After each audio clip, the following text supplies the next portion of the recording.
Okay, something huge is happening in the world of global finance, and South Africa just made a move that puts it right in the thick of things. We are talking about a fundamental change to how multinational companies get taxed, not just in one country, but all across the globe. Now, I know what you might be thinking. More rules, another tax, that sounds like a massive headache for businesses, right? But what if? What if this new tax is actually designed to create the one thing big investors and global companies crave more than anything else? Certainty. Let's unpack that. So, what's all the buzz about? Well, South Africa's national treasury has officially flipped the switch on a major international tax agreement. It's called Pillar 2. It was developed by the OECD, that's the Organization for Economic Cooperation and Development, to help stabilize the global economy. And believe me, this isn't just a tiny adjustment. It's a whole new playbook for how international tax works. And listen, this isn't some far-off idea being kicked around for the future. These changes are locked in, set to take effect starting in the 2026 tax year. So for the big multinational businesses that qualify, the clock is officially ticking. They need to get ready for a completely different way of operating in the region. Okay, so what exactly is this Pillar 2 thing? At its core, you've got something called the Global Anti-Base Erosion Rules, or GLOBE rules for short. You know, the main point here is to stop what's called profit shifting. It's basically a fancy term for when companies move their profits to countries with super low tax rates to avoid paying their fair share. And it all boils down to this one number, 15%. That's it. This is the new global minimum. It's the new floor, the new benchmark that every major multinational company is going to be measured against, no matter where in the world they do business. So who does this apply to? Well, it's not your local small business. This rule is aimed squarely at the giants, the massive multinational groups pulling in over 750 million euros in revenue. The idea is simple. Wherever you make your profits, you've got to pay at least a 15% tax on them, period. So, how on earth does this work in the real world? This visual here is a great way to think about it. Imagine a company's tax bill is a glass that needs to be filled up to that 15% line.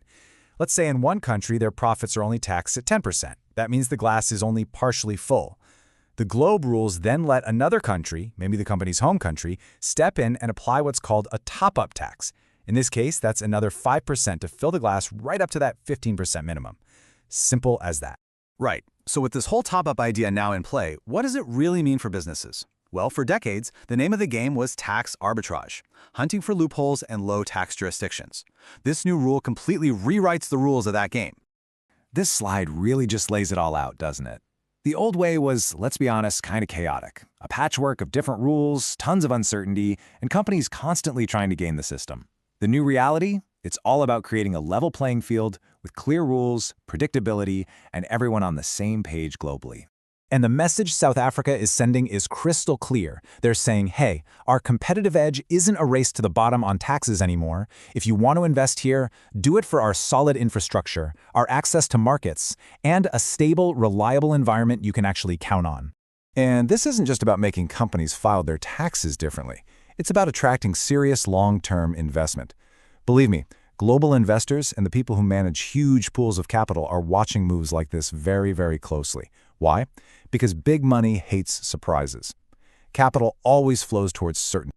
I mean, just look at what these huge institutional investors, we're talking pension funds, sovereign wealth funds, what they actually care about. They need to know that tax rules aren't going to change overnight. They need predictable regulations.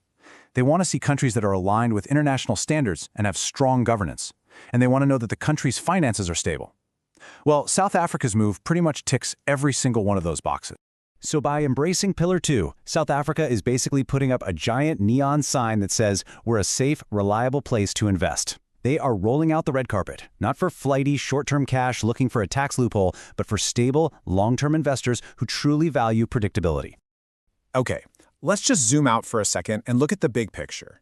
This decision is so much more than just domestic policy. It's a strategic move on the global chessboard, putting South Africa right in sync with a completely new way of thinking about the international economy. It's really hard to overstate how big a deal this is. Pillar 2 is the most significant coordinated global tax reform we've seen in generations. By getting on board, South Africa is aligning itself with the world's leading economies and cementing its role as a key player and gateway in Africa. You know, there's a key insight from the source material that just hits the nail on the head.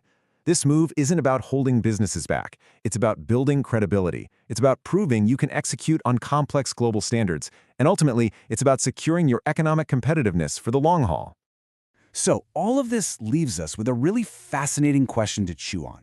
If countries can no longer compete by just slashing their tax rates to the floor, what's next?